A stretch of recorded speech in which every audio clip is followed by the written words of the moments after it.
All right. Welcome everybody to our presentation on the Finding Farmers, Finding Farmland project, which is a collaboration between Kitchen Table Advisors and UC Cooperative Extension of Marin County. We're pleased to have you here today to share a bit more about this work. We'll be spending about 40 minutes presenting our work and our findings, and then we'll have some time at the end for questions and discussion. Feel free to drop questions in the chat, and we'll get to those at the end of the presentation.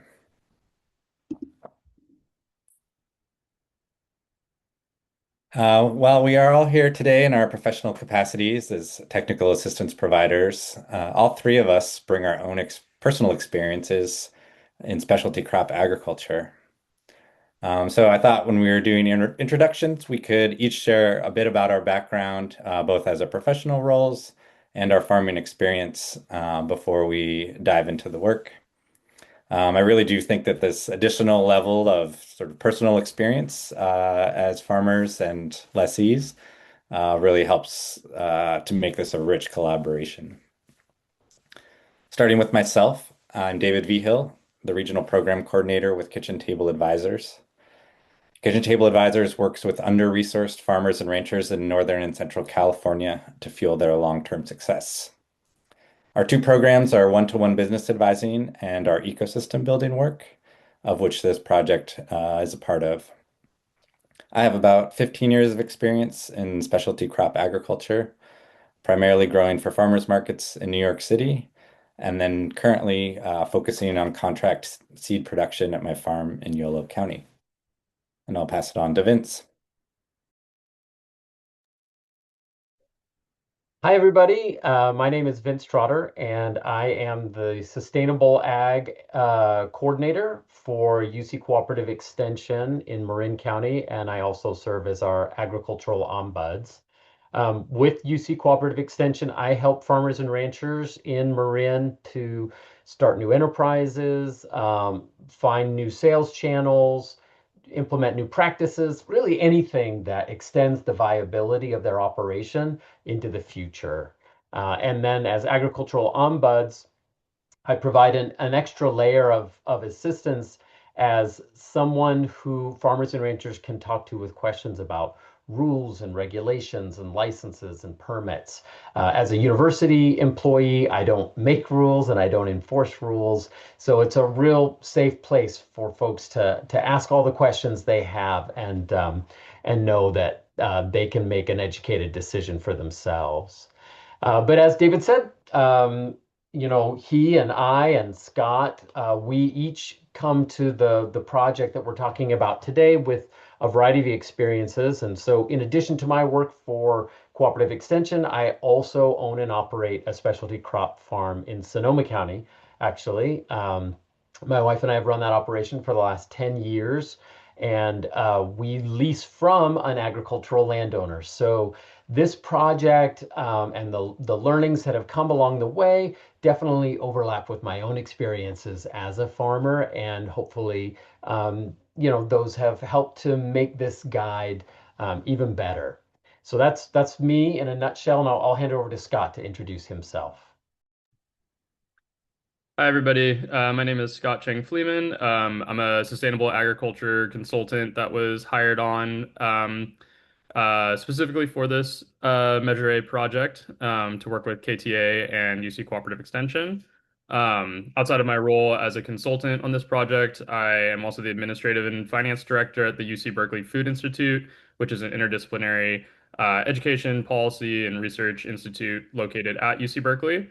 And as David and Vince mentioned, I also bring my experience of more than a decade of working in specialty crop agriculture to this project.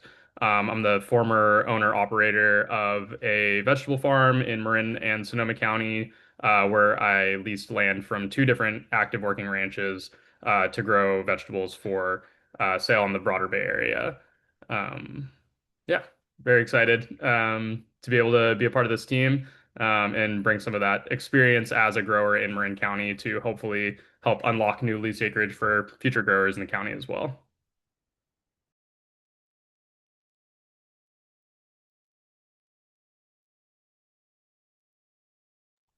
You're muted there. So just a bit of background about this project. In 2024, Kitchen Table Advisors and UC Cooperative Extension of Marin teamed up to apply for a fair grant that would address the issues of agricultural land access in Marin County. The Food, Agriculture, and Resilient Ecosystems Grant Program is funded by the Measure A quarter-cent sales tax in Marin County. Just in under $1 million of the annual tax funding supports the FAIR program. And the other portions of the tax income go to agricultural easements for the preservation of farmland and to the RCD for environmental enhancement. And so we see all of this work is kind of complementary. Having a preserved land base in Marin is what makes agricultural viable, but also ensuring long-term access for the next generation of farmers, as well as environmental sustainability. So we're really grateful for the funding to do this work, and really grateful for all of our partners across Marin County that are doing important work to keep Marin's agricultural community viable.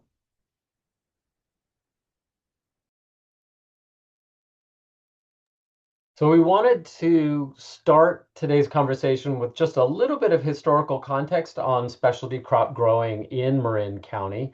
Um, Here in Marin, we have a long, long history of people stewarding the land and feeding community, going all the way back to the Coast Miwok peoples to the present day. And over that long arc of history, in addition to the wide diversity of individuals who have worked that land, we have seen a lot of fluctuation in just the number of acres that are planted. If we go back through the Marin County Crop Report, which is essentially a record of commercial agriculture in Marin County, back in the 1930s, we had nearly 3,000 acres planted in specialty crops. It was artichokes and peas and potatoes. And during World War II and in the post-war years, we saw those number of acres really plummet to the point where we are now in the present day of having roughly 250 acres planted in specialty crops. And so, as David and Scott and I embarked on this work, we certainly had in our heads this question of what does the future of specialty crop agriculture look like? And what would it mean to try and push some of those acres back up in Marin County and also increase that diversity again of the people who have been growing here? So that's a little bit what was in our heads as we set about on this work. But thinking about the guide, if you want to advance it one more here, Scott, there really in our heads were two things going on when we think about specialty crop agriculture. One is that we know finding land to grow, to start an operation and grow specialty crops can be incredibly difficult. Vegetable production is not a super lucrative endeavor, and so finding the capital to purchase large tracts of land can be particularly challenging in a place like Marin, where land values are high.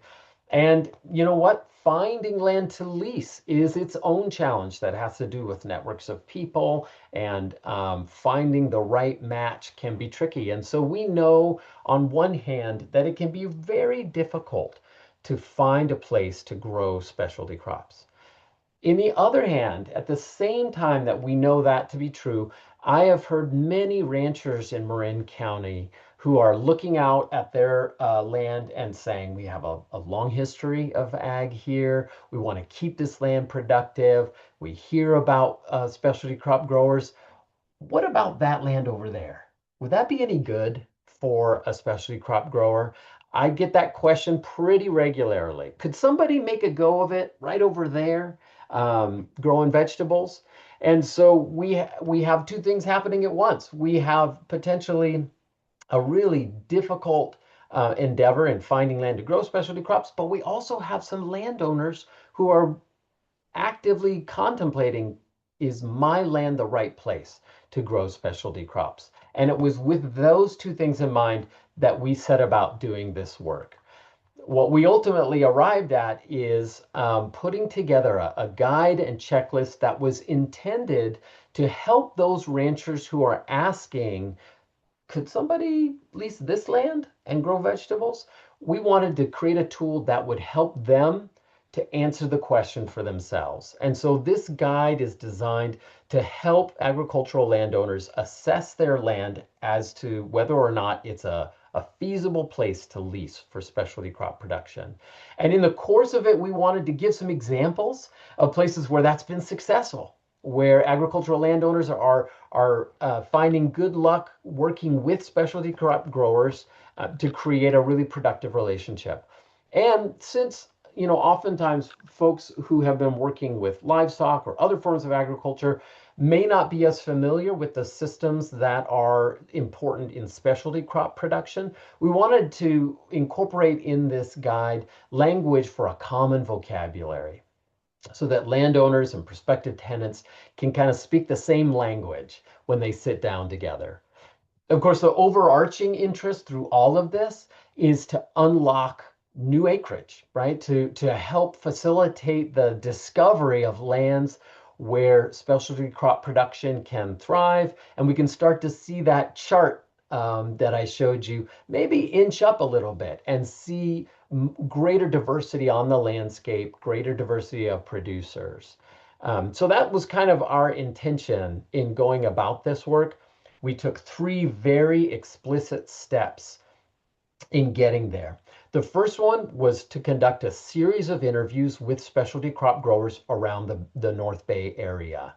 And those conversations were designed to surface what are the natural features that are really important to make a go of it in specialty crop production? What are the kind of social and relational elements of a land leasing, landlord relationship that are going to make this work? What kinds of infrastructure are required? And also, what are kind of typical financial terms? How do leases sometimes look? And what are the important elements of a lease in order to make this kind of relationship work well? And over the course of those interviews, we started to find some common learnings coming to the top and put together that list of the really essential elements for an agricultural landowner to build a successful lease and a successful relationship with a specialty crop grower. Once we had that list done through those interviews, we took what we'd learned out onto two ranches in Marin County where the owners were actively asking, could this be a place for a specialty crop grower to lease and to build an operation? And we surveyed we surveyed the properties with them, armed with our learnings from those interviews, and produced a report that basically was designed to answer that question. Are the natural features, the relational elements, what kind of infrastructure is here? All of those things went into the reports so that those two ranches could have an answer to the question they'd been asking. And then from those two things, the interviews and then the case studies, we built the guide that we're presenting here today. And everything that we learned from talking with growers, as well as the things we learned from actually doing the assessment on a couple of properties, are incorporated in this guide and in the checklist. You see there's a graph here on the right. No good PowerPoint is complete without at least one nice graph. So this one kind of surfaces an interesting observation that we noted in talking with growers around the Bay Area. Commonly, when a rancher comes to me and says, I'm interested in maybe leasing to a farmer, how many acres do they need to make it work? Right? That's a common thing I hear. Well, the answer is there is no one answer. Of the folks that we talk to, a third of the specialty crop growers who are leasing from agricultural landowners, they're on less than an acre. And a third of them are just 1 to 5 acres. And then the last third is kind of 10 acres and up. So there are incredibly small specialty crop farms that are making a go of it. And then there are larger ones, which actually is great news because it means that no one landowner or no landowner has to, meet a threshold and say, I have X number of acres, this is going to work. The truth is, almost no matter how many acres you have to lease, there could be an operation to match that. So we wanted to elevate one of the learnings here, but actually Scott is going to take us into a lot of the other rich learnings that came from those interviews and found their way into the guide. Yeah, thank you, Vince. As Vince mentioned, yeah, I'm going to go through these list of findings that came up from these interviews, and a lot of the images and graphs and tables from this are actually just screenshots from the guide itself too. So kind of giving you a peek into what does this guide look like. So the first finding that we're going to talk about is that leasing can be mutually beneficial. So while there's an obvious benefit of some income diversification, lease-based income for ranchers, um, there are other benefits beyond just the financial relationship. And every rancher and farmer that I spoke to in that relationship also highlighted that, yes, the lease income can be beneficial. Also, nobody's going to get wealthy from just leasing to a vegetable grower, but there are other potential benefits that also make it more valuable beyond just the lease income itself. So for ranchers, agricultural landowners, there's that lease-based income diversification, but also just having more eyes on the ranch was seen as a big benefit. Some of the landowners that we spoke to, their tenant or their crew like notice, being there to notice like, oh, the cattle got out onto the road and be able to alert, the ranch manager or the owner, or noticing that a piece of, that there's a underground leak from a main line somewhere on the property. So there's a big benefit just to having more people on the land kind of looking out for things. As well as ecological and agricultural benefit for regenerating depleted and eroded and compacted soils.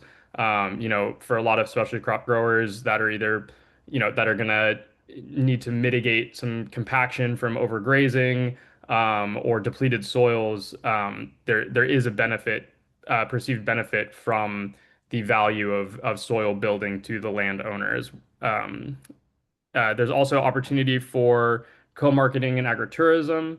One of the ranchers that we spoke with, gave us a quote that was something along the lines of people associate agriculture with rows. And, they have agritourism and education programs happening at their ranch, but people really like to see the diversity of operations, to see that there's vegetables growing, kind of checks more boxes for folks and opens up different opportunities for engagement on the ranch in a way that just having dairy cows wasn't able to do. As well as having things like a farm stand or a farm store that, can attract more people to it if they have multiple products being offered. Or, even the potential for like a farmer who has a CSA being able to add on dairy or meat in a direct market capacity for a rancher on the property as well. And then, of course, there's the benefit of maintaining easements in Williamson Act, and then the opportunity to cost share infrastructure or equipment purchases together is an obvious benefit as well. From the farmer side, as we've been mentioning, Marin County is incredibly expensive and uh, pretty unattainable to access land for a lot of specialty crop growers or any sort of farmer. But so obviously being able to get access to land through a lease can be a lot more affordable, especially in an area like Marin that is in close proximity to high value markets, San Rafael, San Francisco, the East Bay. This is seen as a big benefit to have that proximity to the high value areas. Reduce infrastructure startup costs. A lot of the ranches already will have at least, a cattle fence around a field that could be built up upon for deer fencing, or barns or housing that is already existing that decreases the barrier of entry for a farmer. Um, and then in terms of social benefits, the farmers that we interviewed really did indicate a preference for leasing from a landlord who understands the agricultural realities of economics, of what does farming look like, things like that. So farmers do want to lease from other farmers. As I mentioned, proximity to market, being in Marin County, and then again on the farmer side, the opportunity to share both equipment that may be already existing or to share the cost of purchasing new equipment or new infrastructure amongst multiple um, entities to make things more accessible. The next finding, and this kind of speaks to that chart that Vince showed of the decreasing acreage of specialty crops over time, is that Marin County does just have many inherent challenges for specialty crop farming. Um, that chart that Vince showed of historic specialty crop production to today, one of the reasons it's so high back in the day was because there's a lot more prominence in dry farmed agriculture. The reality is Marin County has fairly limited water resources, especially groundwater resources for agriculture, as well as hilly topography, and then, as we've mentioned, just kind of the general economics and land values in the area are all things that kind of contribute to the fact that specialty crop farming is not going to look the same way in Marin County as it does, say, in the Central Valley or in the Salinas Valley, where it's much more of an industry. But what this means is that most of the specialty crop growers in Marin County really position their operations towards smaller, highly diversified operations that focus more on direct marketing with higher value markets like a CSA, a farm stand, direct to farmers market, or direct to chef, or through a farmer co-op or something like that. Um, So the next finding is that this project in many ways could be titled Finding Water, more so than finding farmland. As we mentioned, Marin County has done a great job with actually protecting a lot of the farmland. We have a lot of the farmland under conservation easements, under agricultural easements in the county. But specialty crop growers need water by and large. And from interviews with growers, we came up with some key benchmarks. Every operation is going to be different. Every operation, depending on what they're growing, how they grow it, how, what varieties they choose, what their markets are, is going to dictate different water needs. But this is just to get these metrics are just to kind of give ranchers and agricultural landowners a sense of the amount of water that people may need because, as Vince mentioned earlier, um, sometimes it can be like two totally different languages talking about ranching agriculture versus vegetable agriculture. Um, so the top figure here, figure two, this is showing a hypothetical water demand for a average specialty crop farm by month. And the reason we want to include this is just to show the change in water needs over time throughout the year. So obviously the shoulder seasons, spring and fall, is going to be less water needs than peak summer in July and August. And then in the winter, virtually no water is being used at all. Versus cows, which have to drink water all the time, does fluctuate over seasons, but there's still somewhat more of a steady curve that you see. And the reason why this is important is because that peak water demand in the summer is when when you're evaluating your ranch's water resources and infrastructure, that's kind of the number and the target that you need to make sure that your ranch can support. Because it doesn't matter if your ranch can supply enough water for the June production and May and fall, if you can't hit August and you plant everything, a farmer's gonna lose all their crops. So you need to make sure that your irrigation capacity is built and resourced to whatever the peak of need is for that specific farmer. The table there at the bottom, these are a couple other benchmarks to kind of keep in mind to help assess your irrigation resource. So the flow rate, how many gallons a minute are actually coming out of the pipe to the field. Um, the average amount that was cited as feeling like a confident amount to properly irrigate a farm is about 10 gallons per minute per acre. Again, these things are going to fluctuate based on different types of farming, different crop choice, but this is kind of a good benchmark to keep in mind. And then in terms of weekly volume, anywhere from 1 to 1.5 inches per week. So 27,000 gallons to about 40,000 gallons a week when per acre. And that is going to depend also on where you are in Marin County. So obviously Tamales, Bolinas, closer to the coast, there's a lower evapotranspiration rate. versus, closer to Nevada where we have a hotter, drier summer with less cloud coverage. And then annual volume, anywhere between 1 to 2 acre feet per year, or 325,000 gallons to about 650,000 gallons a year per acre, is what was cited. So the next finding is that infrastructure is often the tipping point in decision making about whether a tenant would lease a specific parcel of land or if a rancher would decide to lease out their land to a farmer. Um, a lot of times, it's an easy decision for somebody to decide to start leasing or to lease out because there's already deer fencing and there's already an irrigation pump and water going to that deer fence parcel. Um, and infrastructure costs can be high at the startup. But what is really promising is that once that initial hurdle has kind of been that barrier has kind of been overcome and the infrastructure is in place, it really sets up a ranch through the future to be able to continually provide opportunities, not just for that one tenant, but any tenants in the future who may come in and lease that same parcel of land. Um, and there are situations where farmers are willing to invest in that infrastructure themselves, but it's also a conversation and about the lease terms and needing to make sure that the length of the lease and the cost of the lease reflects the value that the farmer is putting into that land. Um, so one of the other interesting infrastructure things that came up out of this for me was, you know, in my head, one of the possible outcomes of this would be, oh, okay, well, maybe a ranch that doesn't have good potable water resources would be, for vegetable washing, would be a good candidate for something like a cut flower farmer who, isn't needing to worry about food safety. But in interviewing cut flower farmers, actually, potable water is critically important for vase stem life as well, to the extent that some of the farmers that lease land from ranches actually bring in their own water. They like fill up water jugs and bring them to fill their buckets and their vases with at the farm.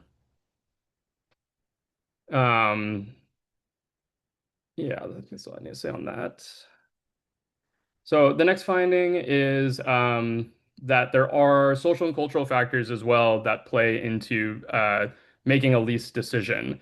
So beyond just the quality of the soil, the availability of the water, farmers are really thinking about what does the social relationship look like with my landlord. You're entering into a pretty serious business decision, potentially even living on the property, and farmers are really thinking about that in terms of whether or not they would or would not lease a specific parcel.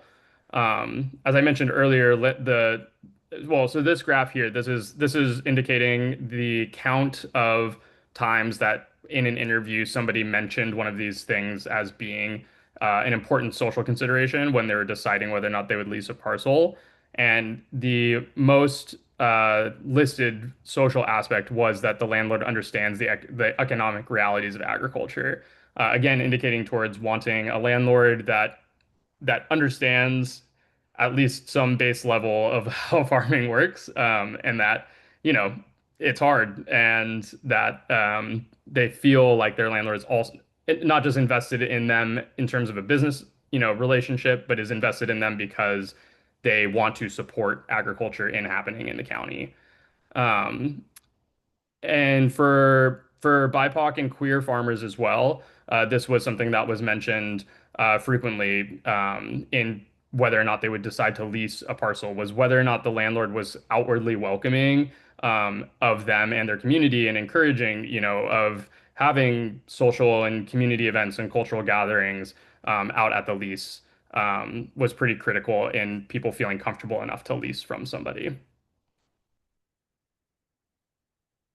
In terms of the financial aspects, um, a lot of the ranchers that I spoke to or I speak to, they really want a number of like, okay, well, how much can I get for this? Like, how much is a standard lease rate for an acre of land in Marin County?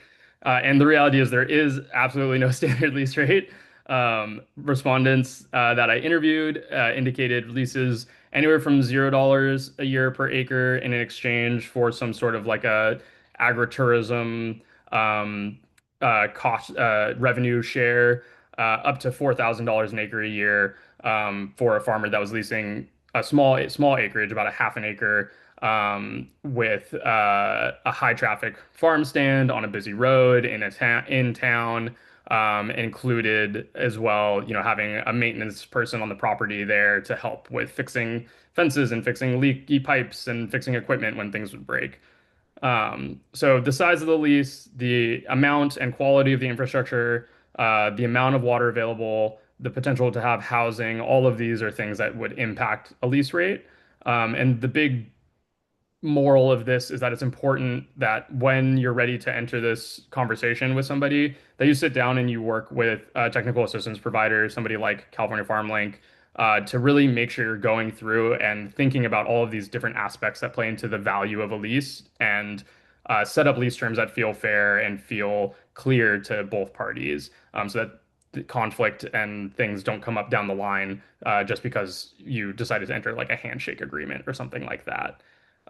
With all that being said, the average, which from my experience of leasing in the county does feel fairly accurate, is about $1,200 an acre a year for land that is deer fenced and has irrigation available to it. So, as Vince mentioned, after doing these interviews and gathering these findings, the next step was to go out and conduct two ranch case studies. So, to do these case studies, we started with six potential applicants who were interested, six agricultural landowners who were considering leasing to specialty crop farmers, and we picked two of them. Importantly, the two that we picked were not the two ranches that we, upon our first investigation, thought would be the best candidates. We really wanted to pick the two ranches that were indicative of the widest variety of factors on Marin ranches. So there are actually two ranches that are very different from each other. The minimum, but we did set a minimum threshold for participating in this, so they needed to have at least 1 acre of flat-ish land and some type of accessible water resource. They didn't need to know how much water they had. They just had to have some sort of water resource that could be used. Um, so the two ranches that we selected um, were a coastal ranch and an inland ranch in Marin County. And they both had a lot of differences. Some had some strengths, some had some weaknesses. And I'm going to pass it to Vince to kind of go a little bit deeper into the results of what that case study taught us. So as Scott said, coming out of those interviews, we went on to these two properties with the intent to figure out which of those things were present and what that said for the viability of leasing either of these properties for specialty crop production. The coastal ranch had a lot going for it. Had essentially one owner who made all the decisions and would be that person to negotiate a lease with. Good soils and proximity to town and good traffic. So there was an opportunity potentially to sell direct to customers. But the water source, although it was separate from any other water demands on the property, wasn't that big and couldn't support a whole lot of production. And the cost of trying to bring that on as a more abundant source of water was pretty high.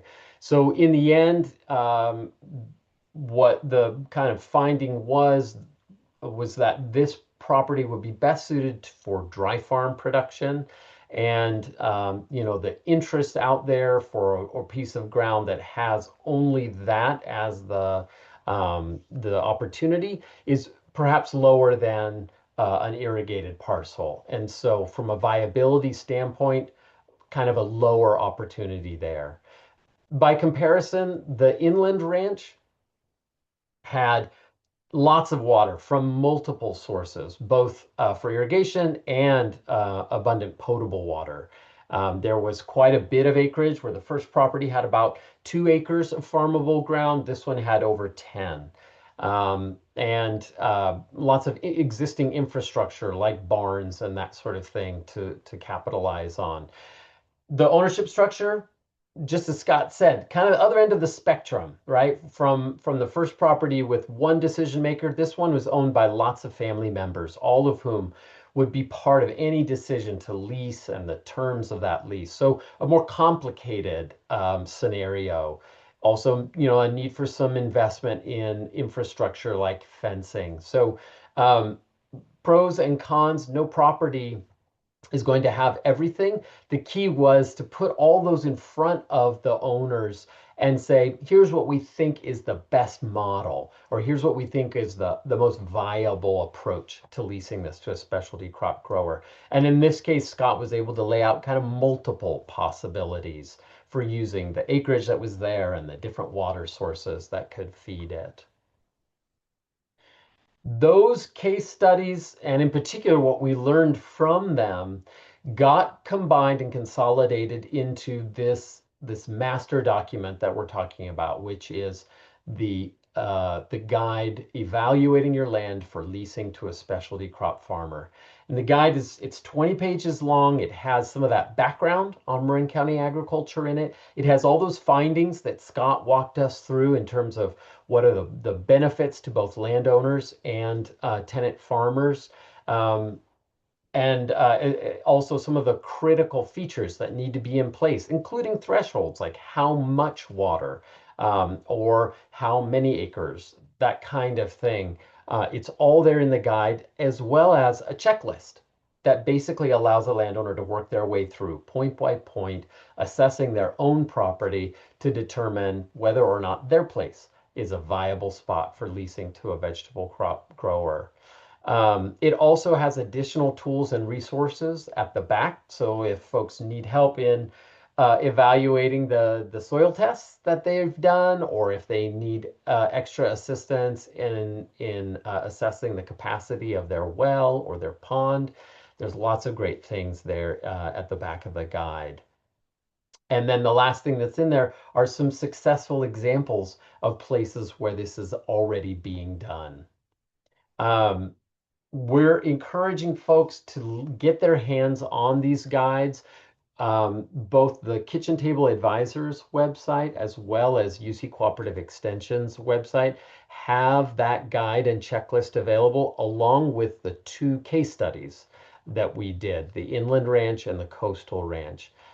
They're all right there on both of our websites to access. If you're a technical assistance provider that's working with landowners, gosh darn, download this or print it out and put it in the hands of landowners who are maybe asking this question.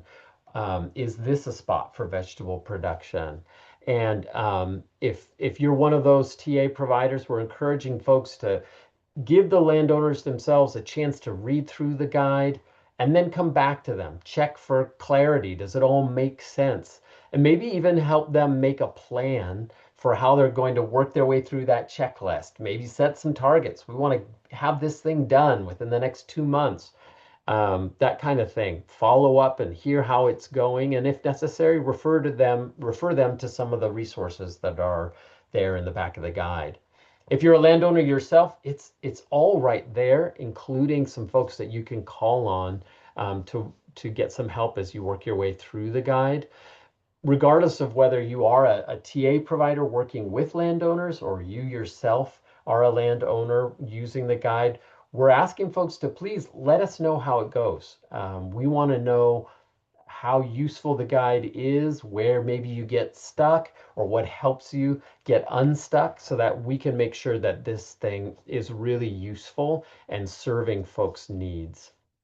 I think David was putting maybe into the chat the links to the sites where you can access those guides. And like I said, follow up with us and let us know how it's going.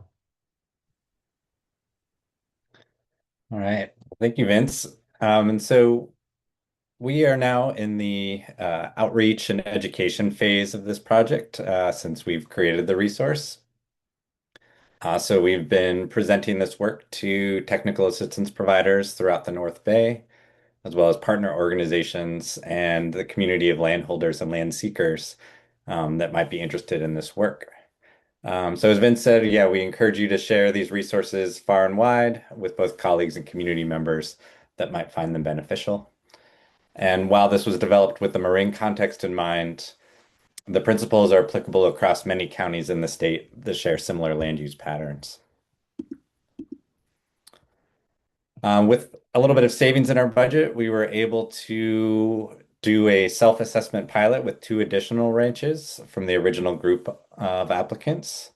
And so right now, Scott is working with the 2 ranch owning families to go through this checklist and see how it works in practice and continue to gather feedback as well. We also just know that every conversation that could lead to more land being unlocked is an important one. So we are thrilled to have 2 additional ranches as part of this assessment. Something I want to highlight that's coming up is that we are going to be holding a field day and lunch conversation specifically about leasing to specialty crop farmers on April 17th. This is going to be held at Dulcini Ranch in Marin County, which leases to several specialty crop farmers on site. And so have a chance to hear from the landowners about their experience, as well as from the lessees about their experience leasing land. And Vince just dropped in the chat the registration info for that event. And the last piece that we are working on is our Finding a Farmer guide. While today's presentation has been focused on the finding farmland, of equal importance is the finding farmers component. We really want to ensure that these leasing opportunities will also help to improve access for underserved farmers in the region. Throughout this work, we've been meeting with community partners in the North Bay to understand and develop a pipeline of prospective growers. Land access and land security remain challenges for both existing and aspiring specialty crop growers, and the pathways to accessing land are often very individualized. There's not a consistent blueprint to follow when it comes to finding farmland. So we'll be publishing our Finding a Farmer guide featuring profiles of different specialty crop growers in the North Bay as a way to elevate the voices of producers and to help landholders consider various points of entry into the field, such as coming from an existing operation, maybe going from a farm worker to farm owner, or moving from urban to rural agriculture. We know that so much of this work is relationship based, and so to do this work successfully, we're going to have to bridge a lot of different parts of the agricultural community that don't often interact. So that brings us to a close. We would love to continue to stay in touch with you about your thoughts about how this work could be put into practice throughout Marin County and beyond. So you have our contact info here. And we'll also be sharing out after this all the information for the field day on April 17th. And with that, we have about 10 minutes open for questions. So if you have questions, you can raise your hand and we'll get started on those. And you're welcome to drop questions into the chat too. We want everybody to get whatever information is going to help you put this guide to use for yourself or other folks you know.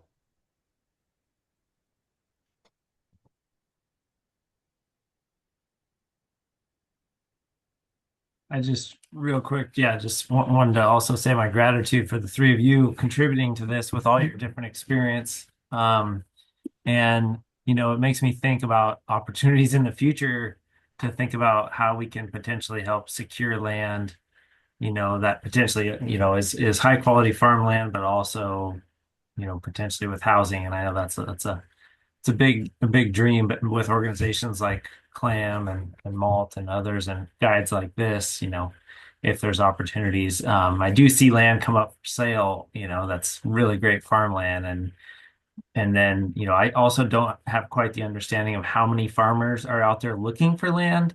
I don't know if you guys could elaborate on, how much demand there actually is for specialty crop farmers seeking uh, small acreage or land for access in Marin specifically. Yeah, that's a good question.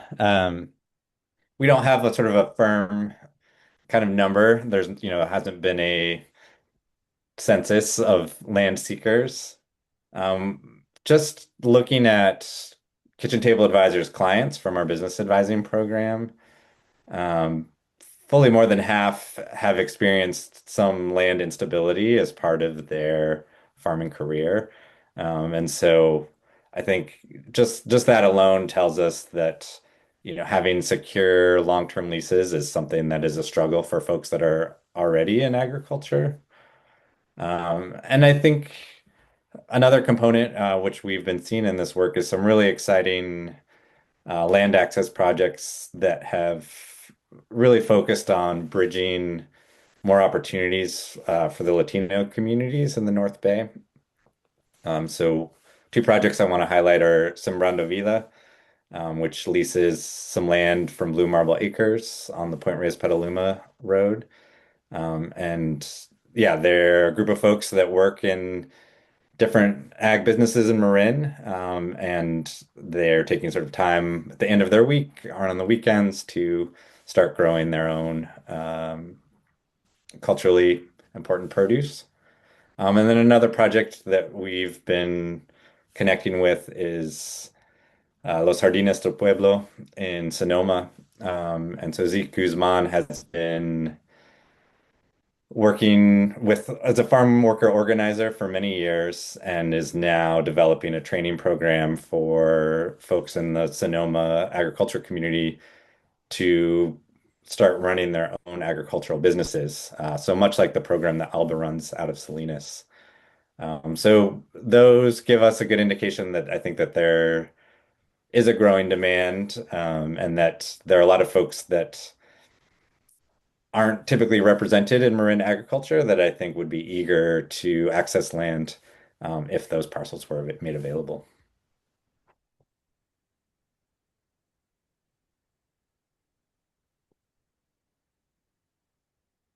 What other questions, guys? We've got some time here together.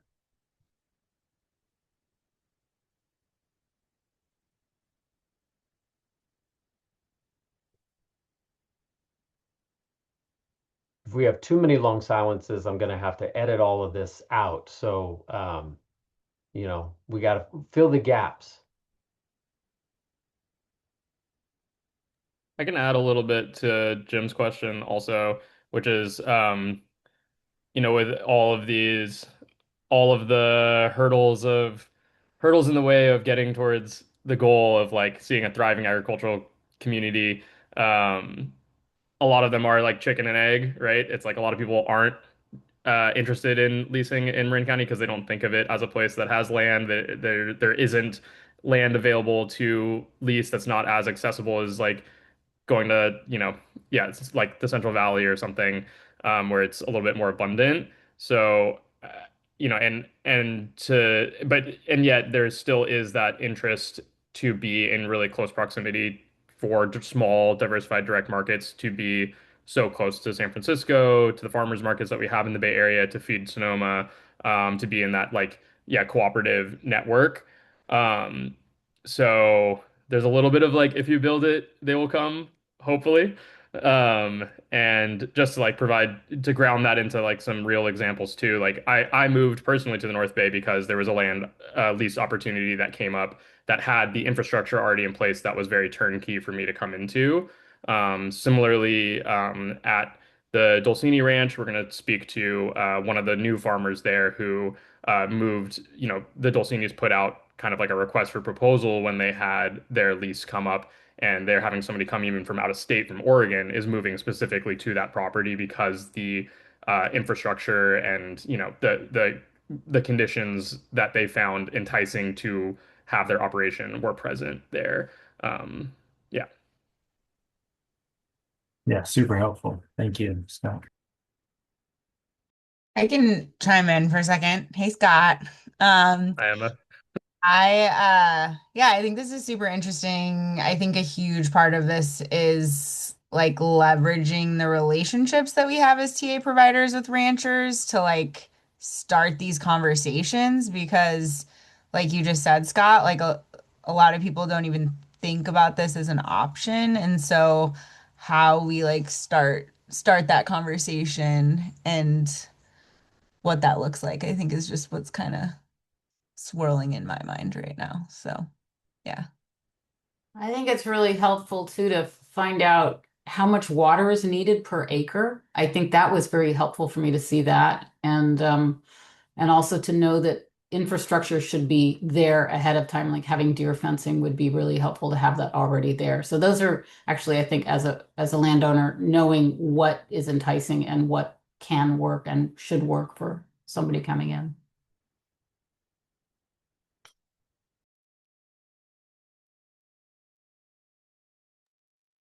Awesome.